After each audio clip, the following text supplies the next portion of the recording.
Viernes de 11 de la mañana a 12 meridiano y es grabado y retransmitido de 12 a 1 de la madrugada por esta misma emisora. Se transmite en la costa este de los Estados Unidos de América por el canal 513 de Time Warner en los estados de Nueva York y New Jersey y por el canal de AT&T para los estados de Massachusetts y de Maine y las ciudades de Nueva York, New Jersey y Boston.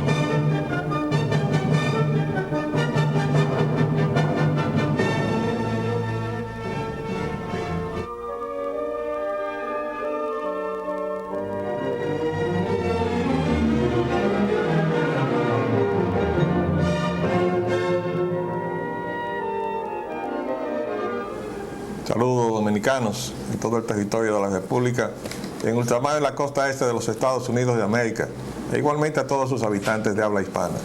Hoy, viernes 28 de febrero del año 2003, les traemos otra edición de Agenda Nacional. Este programa sustenta los valores de la libertad y la democracia y el derecho de los dominicanos y los latinoamericanos al desarrollo económico y social, con apego y respeto a los principios de soberanía y autodeterminación que sustentan y hacen posible la convivencia pacífica de pueblos y naciones, para identificar y analizar los obstáculos que han impedido e impiden que alcancemos la condición de vida y la felicidad a las que somos acreedores. Les habla Leopoldo Espaillat Nanita, y para llevar adelante este programa contamos, como siempre, con la ayuda y colaboración de nuestro amigo el licenciado Roger Rogando Piña. Muy buenas, Roger. Muy buenas, muy buenos días. Bueno,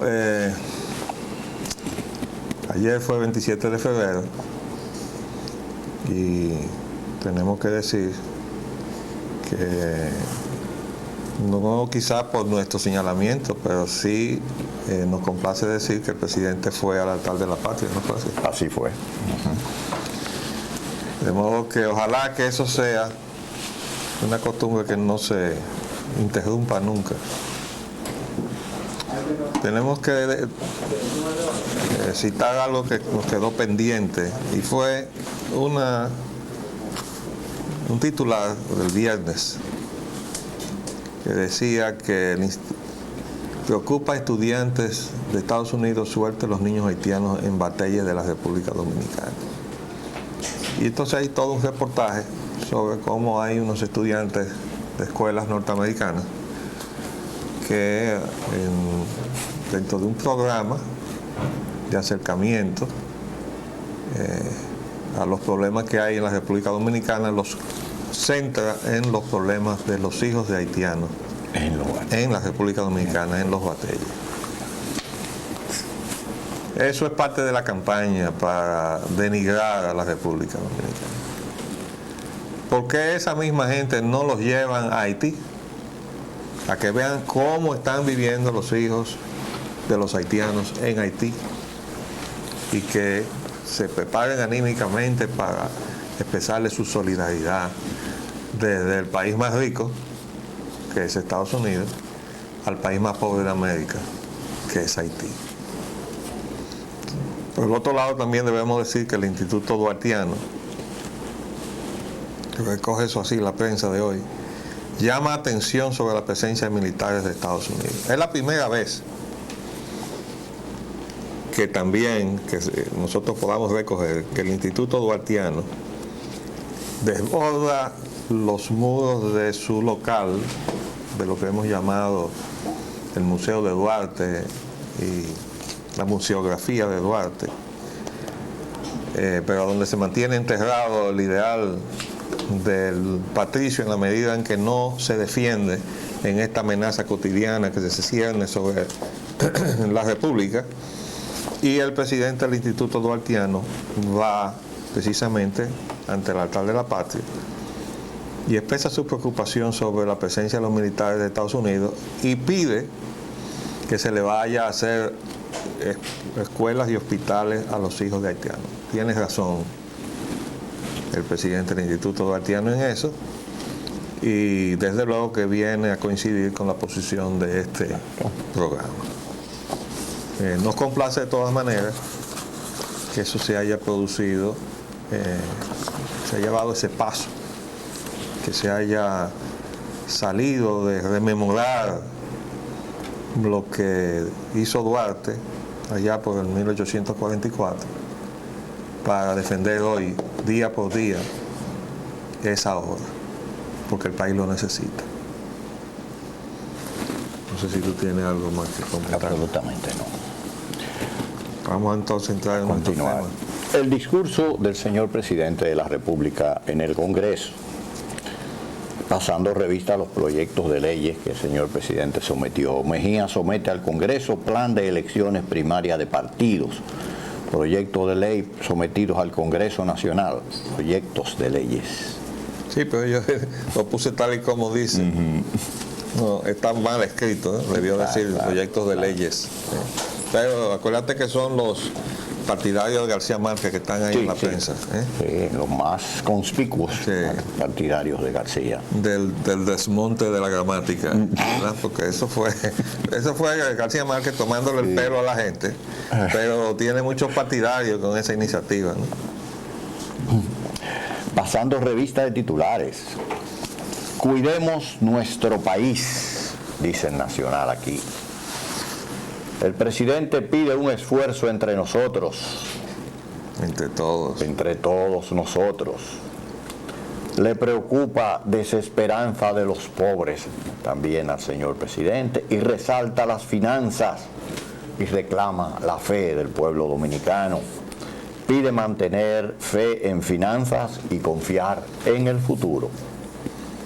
Cita logros históricos en el área de la salud en nuestro país y reintroduce 3 proyectos de ley contra la corrupción.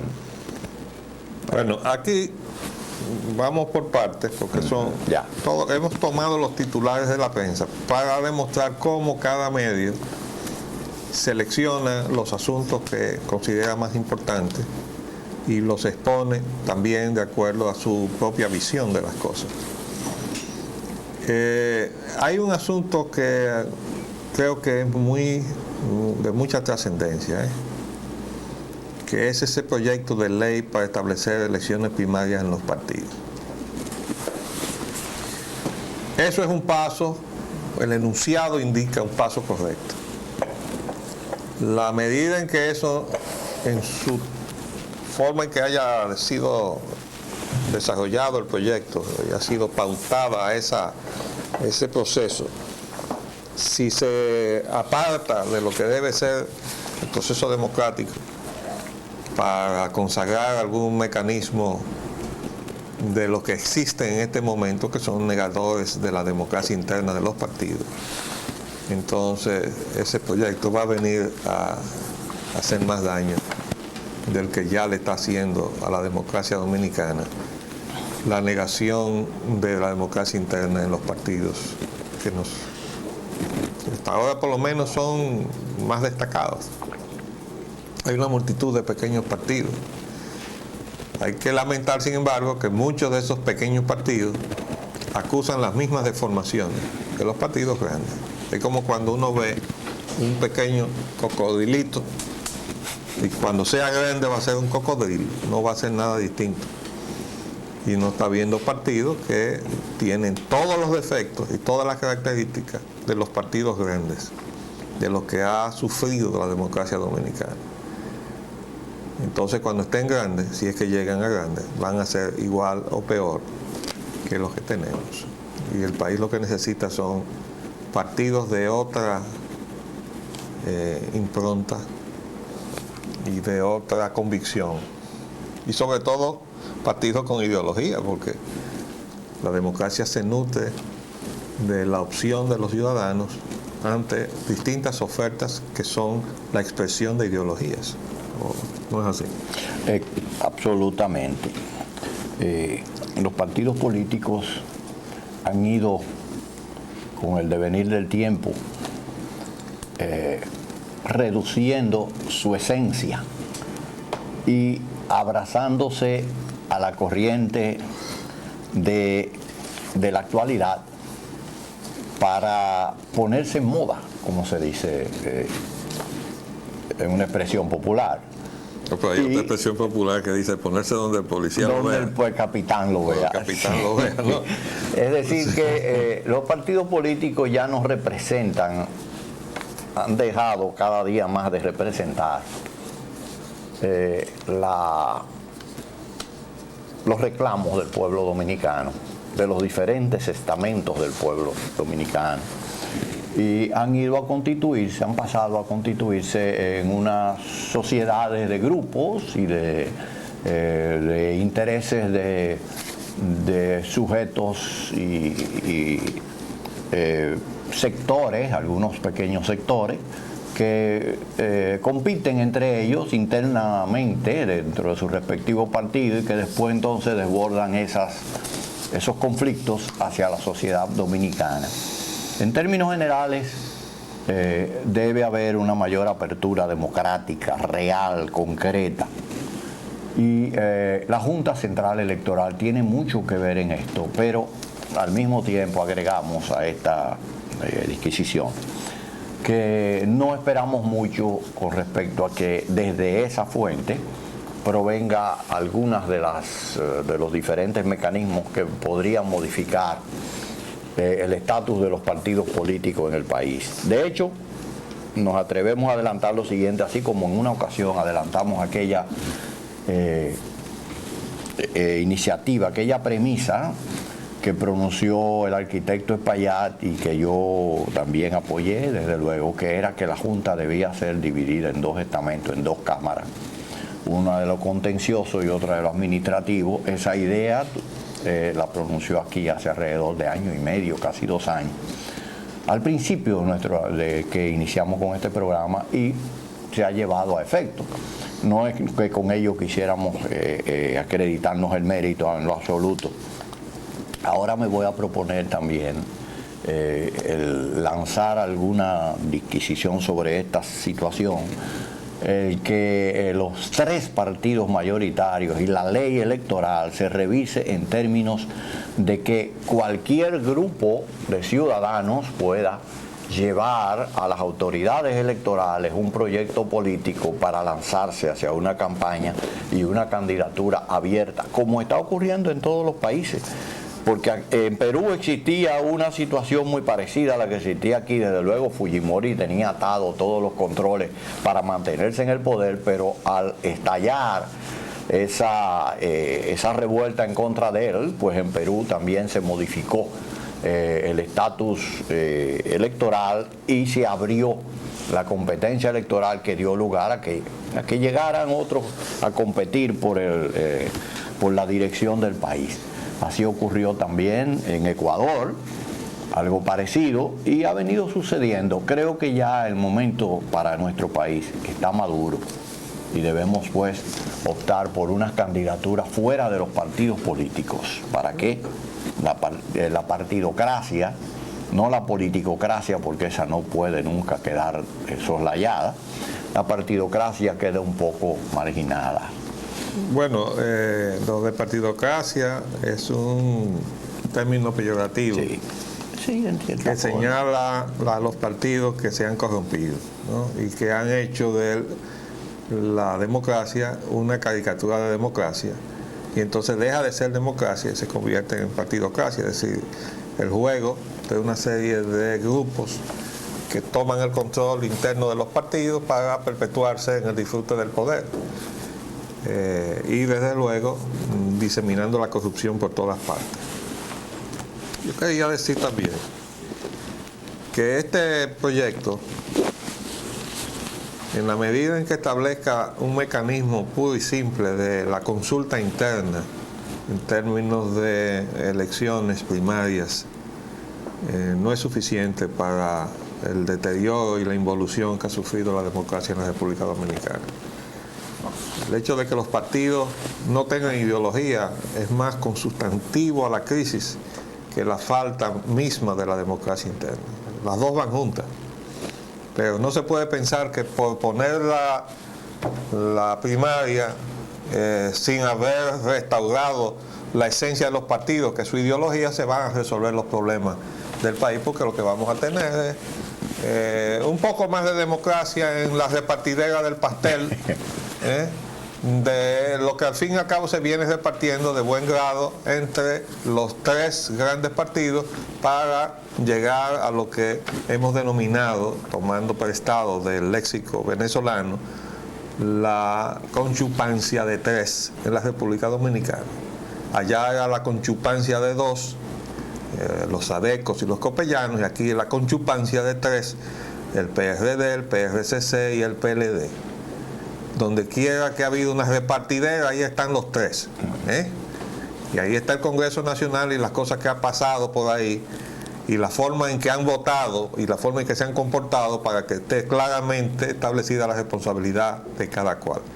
Por cierto, en el discurso del presidente, él le sale al paso a la pretensión de una marcha y unas protestas que quiere encabezar Leonel Fernández contra la política económica del gobierno de Hipólito Mejía, pero uno se tiene que reír. Pero bueno, es que la capacidad del ridículo no se ha llenado en este país. Leonel Fernández va a protestar contra su propia política, va a salir a la calle a mover X número de gente para protestar contra la política que él implantó en este país y que desgraciadamente este gobierno siguió. Porque hay que decir del discurso del presidente que tiene aspectos positivos. Los aspectos positivos son aquellos donde el presidente rectifica los errores que cometió. Por ejemplo, mandó al Congreso el asunto del 10%. No dice que metí la pata y yo la rectifico aquí, no, que hubiera quedado mejor, acto de contrición. Si el presidente dice abiertamente, nosotros equivocamos el camino y aquí lo estamos rectificando, porque estamos con eso cumpliendo con la Constitución de la República y fortaleciendo el proceso democrático. Eso hubiera creado una impresión, realmente impresionante de las convicciones íntimas del presidente de la República con relación a la democracia. Porque también él rectificó en la medida en que en su discurso reconoce algo que se le ha venido diciendo, se lo hemos dicho de aquí, con pelos y señales, porque le estamos diciendo quiénes son los que están abultando la nómina. Los empresarios le han estado reclamando la reducción del gasto corriente, pero los empresarios son más cuidadosos porque tampoco quieren chocar con los gobiernos para ahorrarse algunos boches que el presidente acostumbra echar de vez en cuando. Pero nosotros le hemos dicho, presidente, porque usted tiene 11 candidatos del PRD en posiciones desde donde ellos han estado abultando las nóminas para hacer proselitismo interno, con miras a la convención donde se va a elegir el presidente o el candidato a presidente del PRD y las estructuras internas del PRD. Entonces son esas nóminas, esos supernumerarios, lo que están impidiendo que el gobierno sepa cuántos empleados tiene. Porque en este momento el gobierno no sabe cuántos empleados tiene. Empleados, no trabajadores, porque no están trabajando. Están cobrando, pero están cargados a las nóminas supernumerarias de las secretarías de Estado o los departamentos que están en facultad de hacer eso. Ahí es donde van a recortar. Ahora, ¿qué hizo el presidente? Como el CONEP le había estado reclamando la reducción del gasto corriente, entonces crea una comisión y pone a Lenita Vilella a presidir la comisión. Y entonces le dice, bueno, usted quiere recortar la nómina pública. No, porque lo va a poner contra la pared. Usted le va a recortar el ingreso a una cantidad de hogares dominicanos. Hágalo usted, aquí está, y aquí tiene la pluma o el bisturí, como sea, comienza a cortar por ahí. Tache todo lo que usted quiera. Sí, bueno, esa es una situación que eso había que hacerlo. Lo que hay que hacer es respetar a los que están ahí por mérito, a los que están ahí porque trabajan. No importa el signo partidario que tengan encima. Los que algún día puedan ser reconocidos por la ley de servicio civil y carrera administrativa. A esos son los que hay que respetar ahí. Que hay que decir que también el PLD intentó meter una cantidad enorme de sus cuadros dentro del amparo de la ley de carrera administrativa, de servicio civil y carrera administrativa. Pero no reunían las condiciones. Porque eso, la ley establece cómo usted puede llegar a tener ese estatuto. Pero ahí es donde hay que llegar, ahí es donde hay que apuntar. Y eso tiene que ser uno de los motivos de concertación para que el advenimiento al poder deje de ser una repartidera de ese renglón que es el abultar la nómina para meter gente que no va a trabajar en la administración pública y que no tiene capacidad, o que es peor, va a robar. Porque ahora estamos frente a la nueva decisión de este gobierno de combatir la corrupción, y ojalá que llegue a sus últimas consecuencias, como se dice en la frasecita esa consabida. Pero de todas maneras le damos la bienvenida, dice el refrán, más vale tarde que nunca. Entonces hay que darle la bienvenida a las rectificaciones que ha hecho el presidente, aunque no las haya hecho en la forma elegante que pudo haber usado.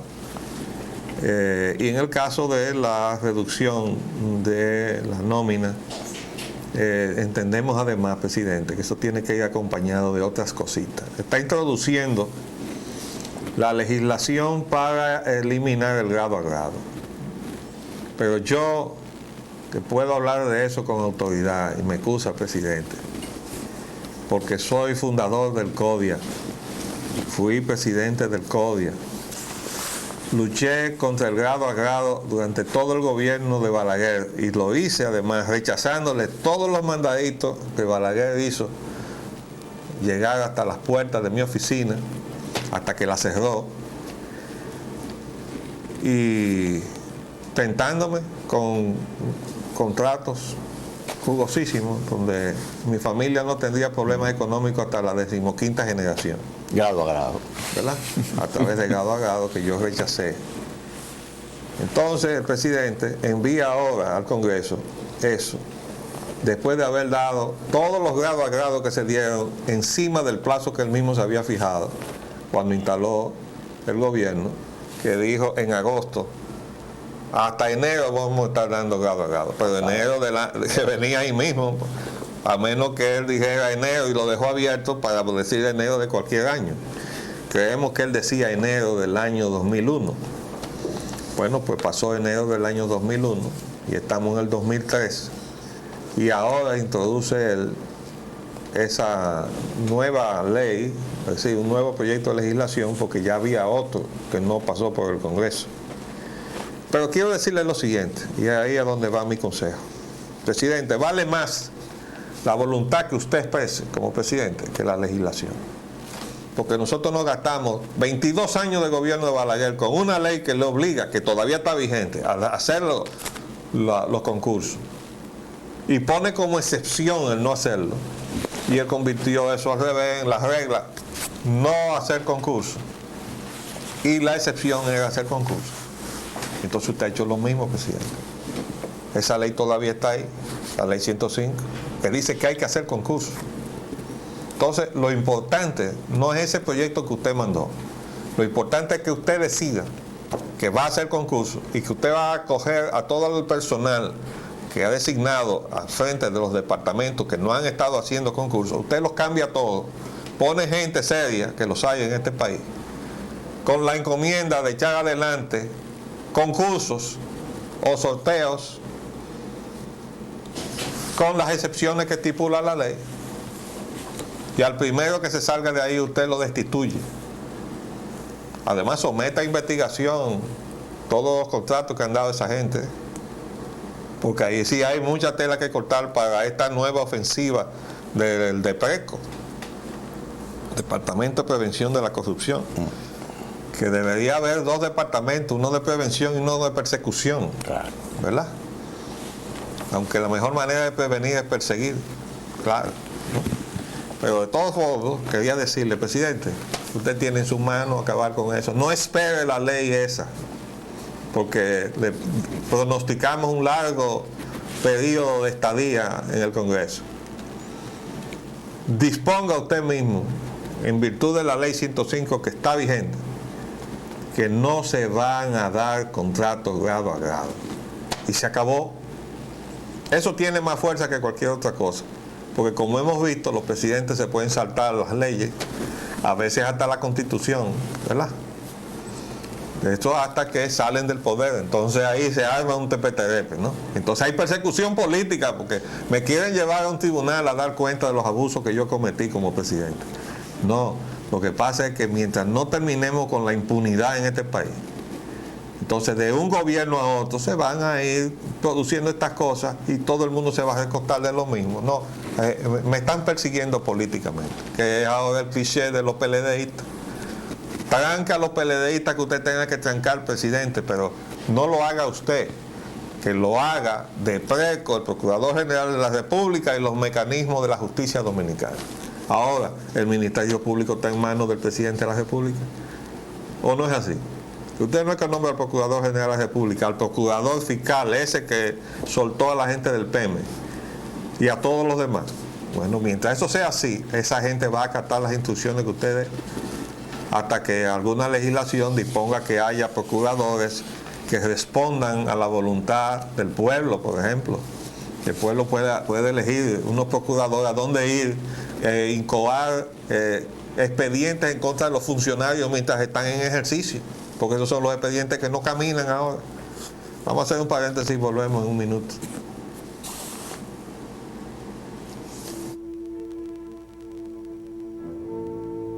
Volviendo sobre el tema de la intervención del presidente en el Congreso Nacional, nosotros creemos que sí, que efectivamente hay muchas iniciativas que deberían ayudar a resolver de los problemas que se han acumulado en este país. Aquí tenemos también, por ejemplo, los proyectos de ley sometidos al Congreso y se reenviados. La creación de la Fiscalía Nacional Anticorrupción. Eso fue. Otro proyecto dice que promueve la modificación de la Ley 3894, que crea la Contraloría General de la República, para que sea designado por el Senado de una terna que recomienda el presidente. Me parece eso muy bien. Y aunque debo decir que en la actual gestión, el contralor que escogió el presidente Mejía pasaría esa prueba 20 veces. Hay otros funcionarios que no la pasarían. Asumiendo desde luego que tuviéramos también el Congreso que deberíamos tener, porque hay que decir una cosa y la otra. También dice aquí el proyecto de ley para la declaración jurada de bienes. Bueno, eso también. Y yo debo aprovechar y decir que eso debe abarcar no solamente a los funcionarios de la administración pública, sino a los jueces de la Suprema.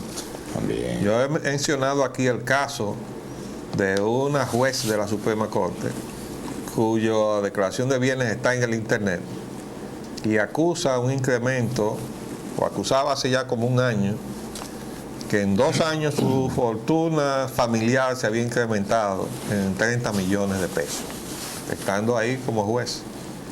Y nosotros decimos que no tenemos la menor duda de la honorabilidad de la magistrada. Pero da la casualidad de que ella es esposa de un funcionario de este gobierno que está en el Palacio Nacional al frente de uno de los departamentos que reparte contratos grado a grado. Lo que da a pensar de que ese incremento de su fortuna familiar es la mitad del incremento total de esa familia, porque ella es la esposa del ingeniero Hernani Salazar, que dirige la Oficina de Supervisión de Obras del Estado, con asiento en el Palacio Nacional, y que fue citado muchas veces en la prensa nacional como haciendo acto de presencia en el Congreso Nacional, representando la reelección y ofreciendo contratos a los legisladores para, de alguna manera, influir en su voluntad con respecto al asunto de la reelección. Entonces nosotros decíamos, el que tiene que hablar ahora no es ella, es su esposo. De modo que esa disposición con relación a las declaraciones de bienes debe abarcar también a los jueces, para que así se aclare de dónde entra ese incremento que acusan algunas fortunas, y que desde luego en la medida en que cumplen con la ley tienen que expresar en sus declaraciones de bienes, pero también hay que decir de dónde sale. De modo que eso va en la dirección correcta, pero se necesita que sea un documento completo, que maneje exhaustivamente todas las fuentes de corrupción posibles desde el punto de vista del comportamiento de los funcionarios públicos. Después ahí está el proyecto de ley que establece el impuesto del 10%, los bienes importados no esenciales. Este es el que viene a sustituir el decreto inconstitucional e ilegal que se implantó hace unos días atrás. Ojalá que lo pasen rápidamente para que cese esa situación de inconstitucionalidad De ilegalidad. e ilegalidad. Hay otros proyectos de leyes que están recogidos en otros periódicos que en definitiva vienen a aquí está, dice que son 10: Fiscalía Anticorrupción, Senado y Contraloría, eliminar grado a grado, fondos para cabildos, que se eleva la asignación de recursos a los ayuntamientos del 6 al 10% del presupuesto. Partidos y primarias, que es el de la democracia interna, Que comentamos primero. el 10%, dice CEDOPEX y la OPI. Dice, también sometió otra iniciativa que integraría en un solo organismo el Centro Dominicano de Promoción de las Exportaciones, CEDOPEX, y la Oficina para la Promoción de Inversiones de la República Dominicana, OPI. ¿Cómo se denominaría ese? Yo no estoy de acuerdo con eso. No, un departamento de comercio exterior. No estoy de acuerdo con eso. ¿Por qué? Porque el Centro Dominicano de Promoción de Exportaciones debería estar concentrado en promover las exportaciones verdaderas de la República Dominicana. Porque decir que las exportaciones de zona franca son exportaciones dominicanas, eso es del sofisma económico que se nos ha metido acá con las normativas esas que estableció el Fondo Monetario Internacional y que nosotros hemos permitido que se establezcan en la República Dominicana, donde la estadística que lleva el Banco Central engloba las exportaciones de zona franca junto con las exportaciones declinantes de los productos dominicanos. Y entonces cada vez que sucede eso, Adoexpo, que sí representa a los productores dominicanos, le enmienda la plana y le dice, eso no es así, usted está recogiendo las estadísticas conjuntas de las exportaciones de zona franca con las declinantes de las exportaciones dominicanas. Es una manera de envolver la realidad, de modo que el país no sepa que va camino para abajo, para el precipicio, porque se va menguando sus verdaderas exportaciones, mientras se disfraza de exportaciones dominicanas el ensamblaje de productos que se traen de fuera, a veces ya semiprocesados. Por ejemplo, las ropas vienen cortadas. Sí, vienen ya preparadas entonces preelaboradas. Y uno de los procesos pendientes con relación a esas manufacturas es su integración hacia adentro, es decir, que haya una industria de tejidos y el tejido que salga no sea importado, que se corte aquí también.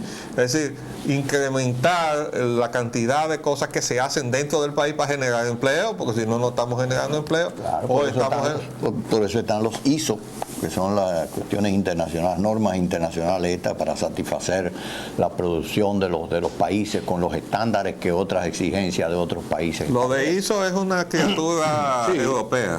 Sí. Para ellos garantizar que los productos que entren al mercado europeo reúnen las condiciones de calidad para poder calificarla en determinados, porque todo se somete a ciertas reglas, es igual que las habitaciones hoteleras. Exactamente. ¿Ustedes creen que el negocio hotelero es así, a la ventolera? No. Cuando los turistas se mueven internacionalmente de un país a otro, dicen, vamos a un hotel de 2 estrellas, de 3 estrellas, de 4 estrellas, de 5 estrellas. ¿Qué es lo que está diciendo eso? Es la calidad del hotel y esa... estándares. Para que entonces un hotel de 5 estrellas pueda competir contra otro hotel de 5 estrellas, pero no contra uno de 2, porque no podría. Entonces, todo es así. Y ahí en esa iniciativa no estamos de acuerdo, porque la OPI viene en el sentido contrario. Eso es lo que está invitando capitales del exterior a penetrar la economía dominicana, a apoderarse de las áreas a donde el capital nacional está haciendo el esfuerzo de producir, teniendo todo en contra: la electricidad, el costo del dinero, la gasolina o el combustible, la ineficiencia con el trámite de todo, en fin, todo eso pesa negativamente contra las benditas competitividad que se supone que debe reunir el productor dominicano. Bueno, en definitiva, la OPI es una cosa y nosotros no estamos de acuerdo con eso. Creemos que el capital viene por su propia iniciativa.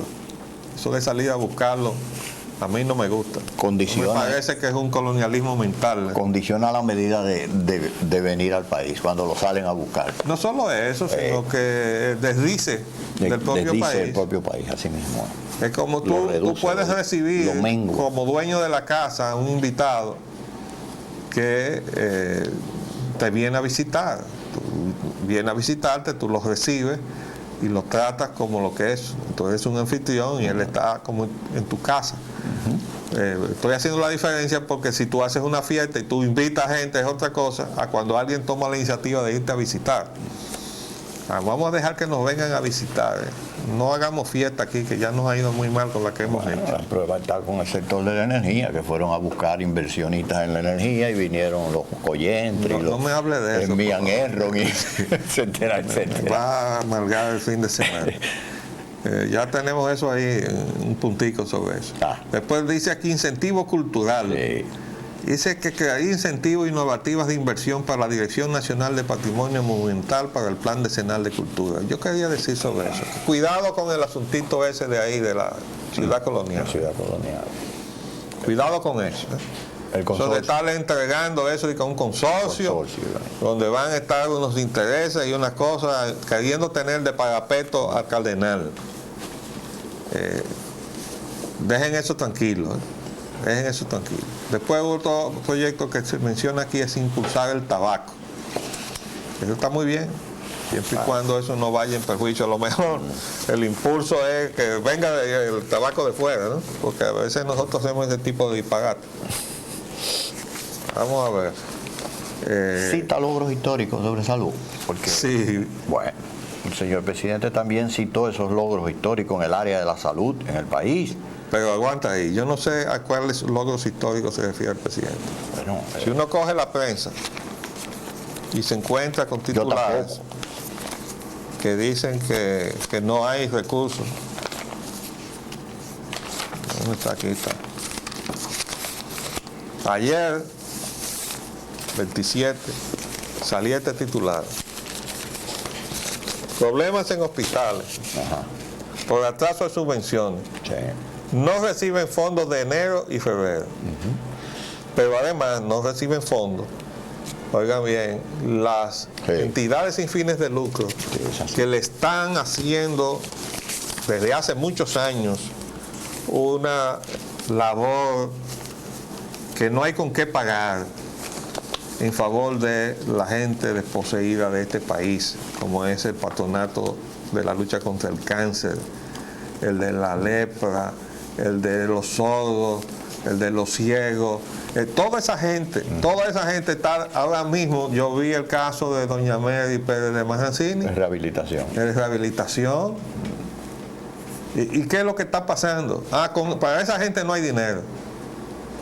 Y esos son los logros.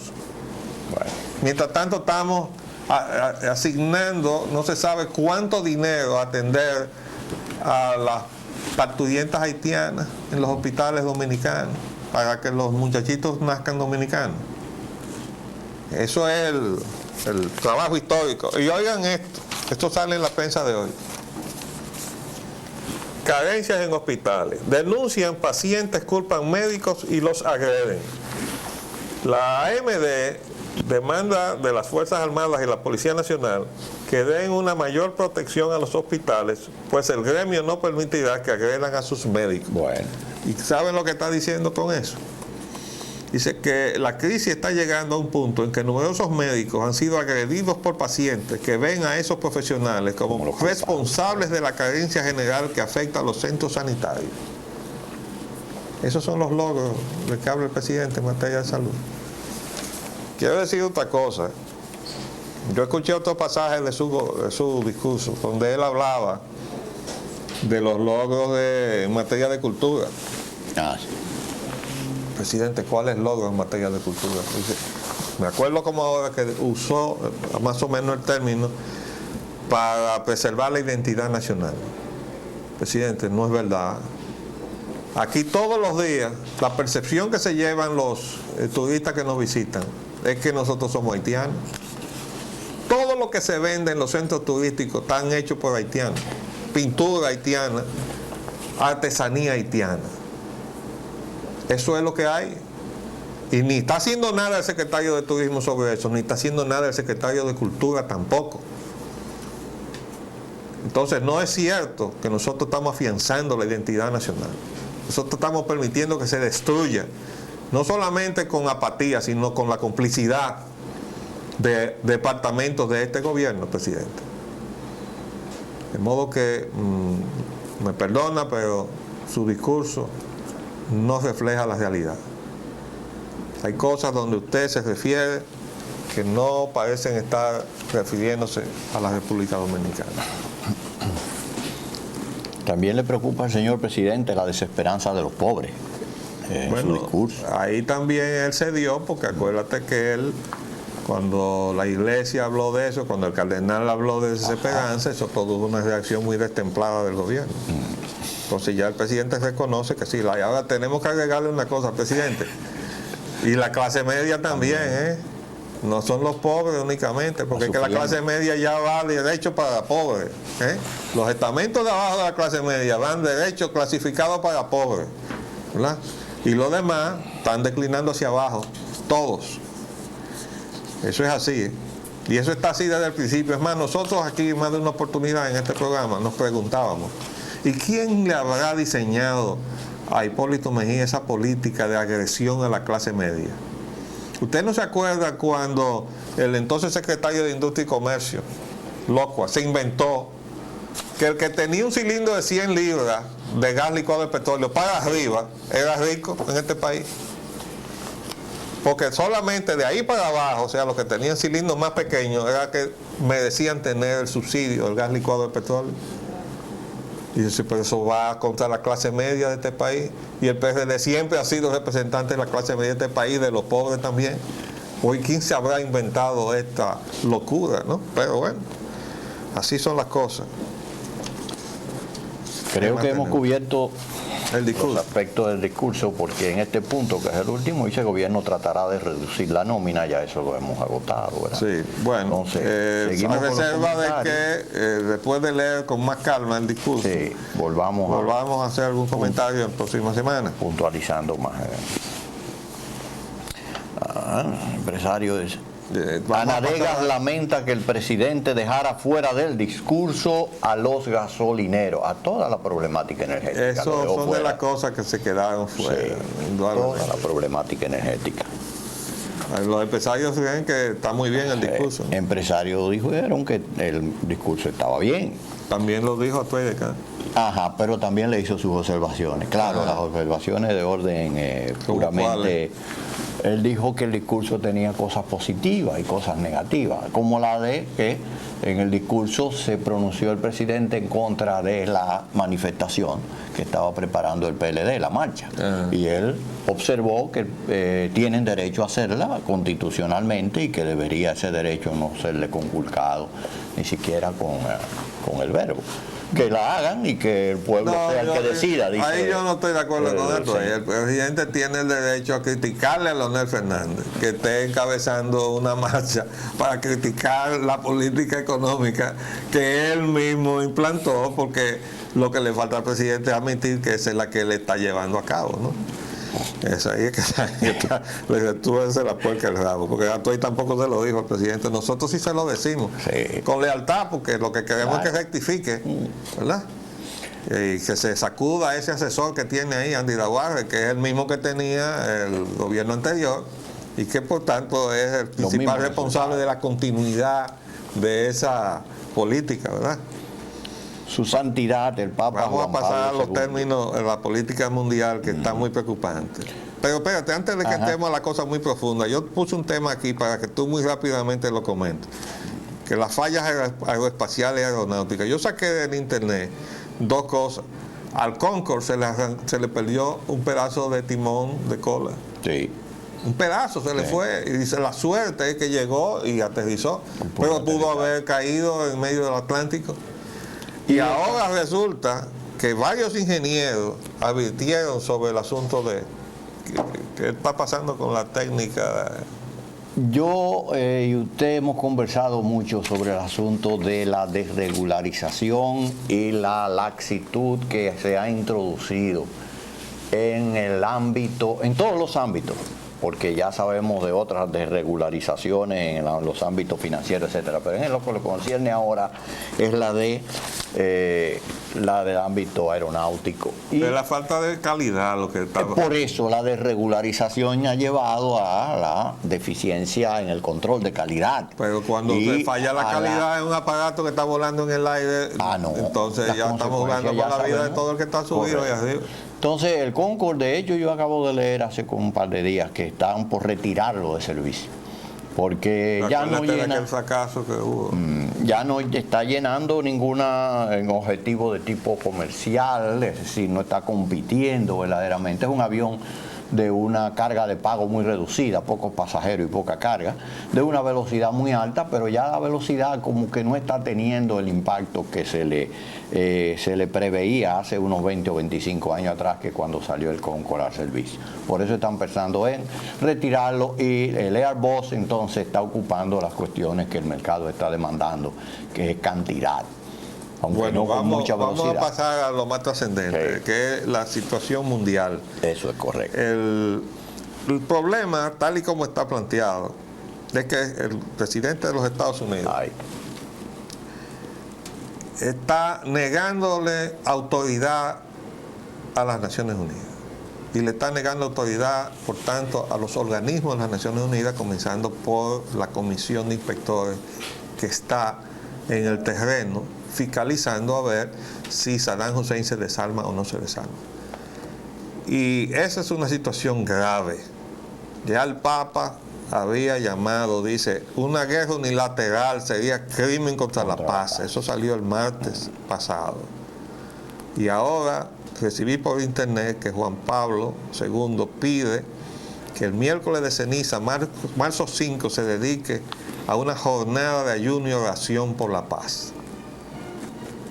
El Papa está consternado ante lo que nosotros vemos como una voluntad de seguir adelante como quiera. Esta mañana podíamos ver en la pantalla de la televisión a ese jovencito que se llama Blair, que llegó, no sabemos por obra de qué artilugio de la política, al cargo de primer ministro en Gran Bretaña. Y lo hizo a nombre del Partido Laborista, que es el Partido de los Trabajadores. Ese señor se atrevió a falsear un informe de inteligencia y ponérselo en la mano al Departamento de Estado de los Estados Unidos para justificar el informe que el secretario Powell llevó a Naciones Unidas, y ahí lo vi yo ante la Cámara de los Lores. De los Lores, sí. Hablando con aquel desparpajo, con aquella autoridad y autosuficiencia. Él debía tener un cubo puesto en la cabeza después de la vergüenza de haber sido sorprendido adulterando un informe de esa naturaleza para llevar al mundo a la guerra. Entonces, esto es una situación, mire, la credibilidad del presidente de Estados Unidos está tan en el suelo que por internet yo recibí eso, mire. ¿Usted sabe lo que es eso? Eso es imitando la portada de esos episodios que se filman de películas, donde ponen al presidente de Estados Unidos, con Condoleezza Rice, aquí está el presidente Bush padre, y a Saddam Hussein, aquí está Cheney. Está hecho con un arte, esto está circulando por el internet, pero pónganlo, mire, de este lado también. Aquí lo ponen como James Bond.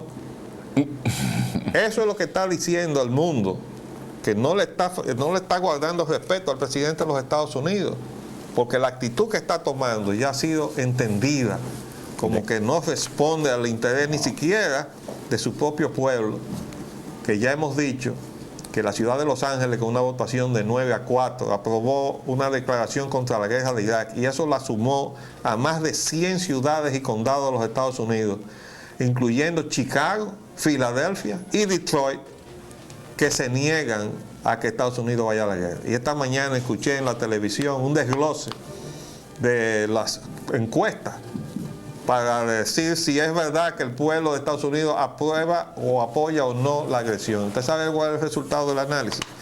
Que lo apoya condicionado a que esa sea la expresión de la decisión de Naciones Unidas. Nada más. Es decir, que si el presidente de Estados Unidos va adelante en este camino, va a colocar a los Estados Unidos junto con Gran Bretaña y España en una condición de destruir la convivencia pacífica de las naciones. Ojalá que no sea así y ojalá que la providencia nos acompañe. Nos vamos por esta semana. Les hablamos Leopoldo Espaillat, Anita. Y Roger Ocando. Hasta luego.